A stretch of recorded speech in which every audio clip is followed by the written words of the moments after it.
ઇનરવ્હીલ club of Ankleshwar દ્વારા આંબોલી અને બોઈદ્રા ગામોમાં છત્રી વિતરણ કાર્યક્રમ યોજાયો. કાર્યક્રમ અંતર્ગત 200થી વધુ છત્રીઓનું વિતરણ કરવામાં આવ્યું.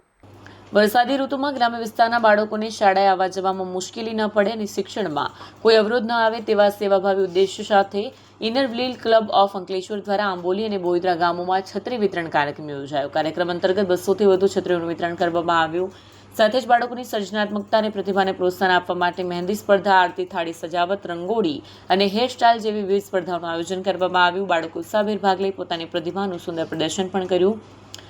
ગૌરી વ્રત નિમિત્તે વ્રત કરતી દીકરીઓ માટે ફરાળી નાસ્તો, વેફર્સ, ફળો અને ડ્રાયફ્રૂટ્સનું વિતરણ કરી તેમની ઉજવણીમાં ક્લબ દ્વારા સહભાગી બની શુભેચ્છા પાઠવવામાં આવી. આ પ્રસંગે ઇનરવ્હીલ ક્લબ ઓફ અંકલેશ્વરના પ્રમુખ કિંજલ શાહ, ડિસ્ટ્રિક્ટ સેક્રેટરી અંજુ કરલા તેમજ ક્લબના સભ્યો રાજુલ બ્રહ્મભટ્ટ, કુસુમ જોશી, ખુશ્બુ પટેલ અને મિતા તન્ના ઉપસ્થિત રહ્યા.